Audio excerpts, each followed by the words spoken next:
आजादी के 60 साल बाद भी हम गौवंश पे प्रतिबंध, उसकी हत्या पर प्रतिबंध नहीं लगवा पाए। ये कमजोरी आपकी और हमारी है, नेताओं की नहीं है। नेताओं को तो चाहिए माल। ये काम आपका हमारा था, हम दबाव बनाते। 60 साल में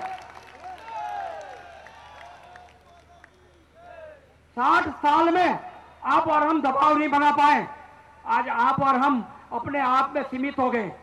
कोई भी बात होती है, किसी महिला पे अत्याचार हो रहा है, किसी बच्चे पे हो रहा है, किसी वृद्ध पे हो रहा है, तो हम किनारा करके निकल जाते हैं। हिंदुस्तान की प्रजा की यह लाक्षणिकता है। विरोध करने का साहस हम गवा चुके हैं। हमारे में विरोध करने की ताकत नहीं रही है। आप और मैं सब आ गए इसमें। मेरा एक ही निवेदन है कि आज के बाद कम से कम गौ के प्रति अपनी धारणाएं बदले, अपना कर्तव्य बदले। गाय को माता, 33 करोड़ जहां देवता, कोई इसका गाय का मारने वाला कोई हिंदू, मुस्लिम, सिख, ईसाई नहीं होता है। ये सब नराधम लोग होते हैं। गुंडे कहते हैं ना कि फलाना यह आदमी गुंडा है, ये उस जात का है, ये उस जात का है। गुंडों की कोई जात नहीं होती है। गुंडे मुश्किल से 5% होंगे, पर बाकी 95% को कंट्रोल में रखते हैं। क्यों? क्योंकि उनकी 5% की एकता है।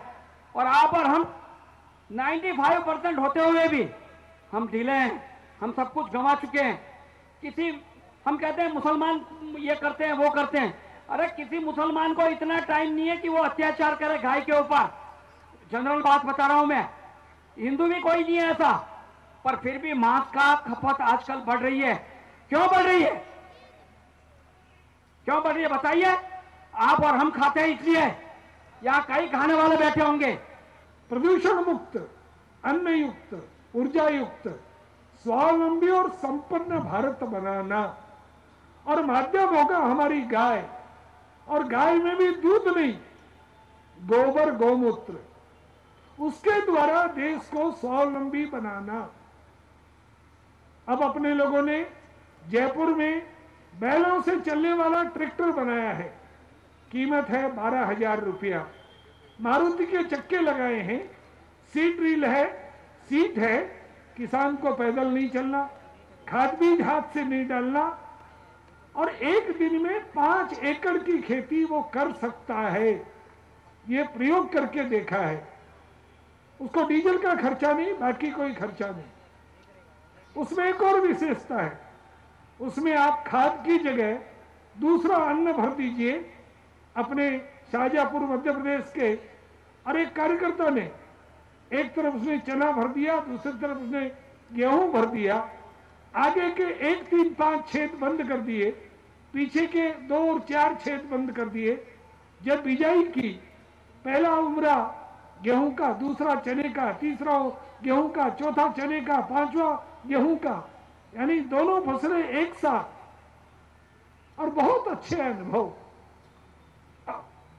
अब अपने उदयपुर यूनिवर्सिटी ने बैल से चलने वाला जनरेटर बनाया है।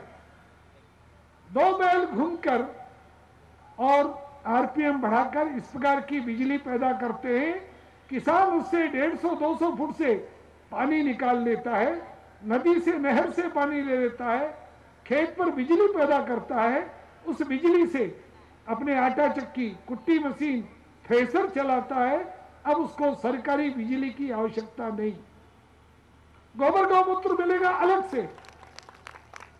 तीसरा, दुर्गापुरा, जयपुर, भीलवाड़ा की गौशालाएं और गौशालाएं गोबर गैस से बड़ी मात्रा में बिजली पैदा कर रही हैं।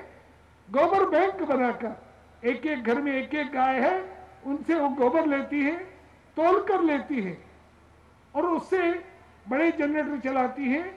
भीलवाड़ा गौशाला 20 हार्सपावर का जनरेटर गोबर गैस से चलाती है, बिना एक बूंद डीजल के। और बाद में वो जो स्लरी बचती है, तोलकर वापिस किसान को दूसरे दिन दे देते हैं। गुवाहाटी गौशाला उस स्लरी को चाय बागान वालों को 20 रुपए किलो बेचती है। हर्बल टी तैयार करने के लिए चाय वालों को उनकी जो रासायनिक खाद की चाय थी वो रिजेक्ट हो गई, और तब उसको गाय के शरण में आना पड़ा।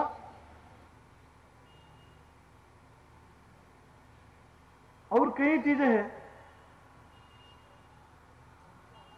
ये एक चीज बताना चाह रहे हैं, जीवन भर दूसरे के लिए काम किया, जीवन भर भूख प्यास सर्दी धूप सब सहन करते हुए एक दूसरे के लिए काम किया। वही आदमी जिनके लिए काम किया तुम, अगर तुम्हें बेचेगा किसी कसाई को तो कैसे लगेगा?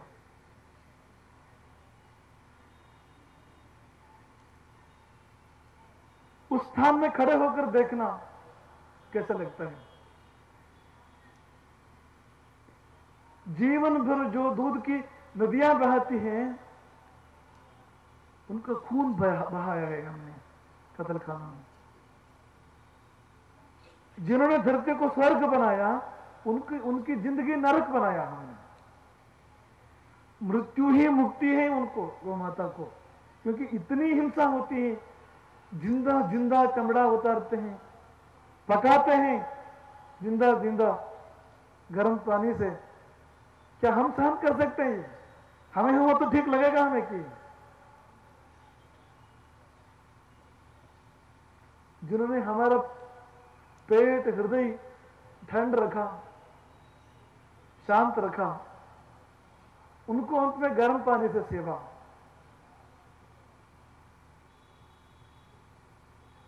क्या ये सबसे आप हाँ है, सहमत है?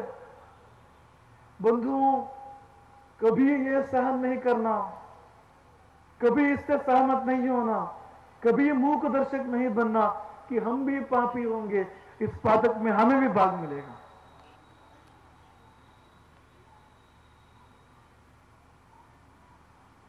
क्या ये अन्याय नहीं है? कानून का मूल तत्व क्या है? हे परम पूज्य गौ माता, हे परम पूज्य गौ माता, आप ममतामयी, आप ममतामयी, करुणामयी माँ है। करुणामयी माँ है। आप सभी कामनाओं की पूर्ति करने वाली कामधेनु है। कामधेनु है। आप पवित्र तीर्थ स्वरूपा है।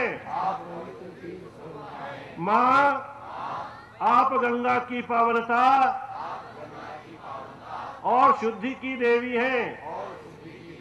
सर्व रोग निवारणी, आरोग्यदात्री, धनवंतरी रूपा है आप। जैविक कृषि के रूप में समृद्धि धन देवी है आप। परम पूज्य गौ माता, भारत माता, वह अपने पूर्वजों का स्मरण कर मैं जीव समूह, जंगल एवं जन के पवित्र स्थान, ग्राम की सुरक्षा, संवर्धन एवं सेवा के लिए सदैव सक्रिय रहकर समाज में आपकी पुनः प्रतिष्ठा करूंगी।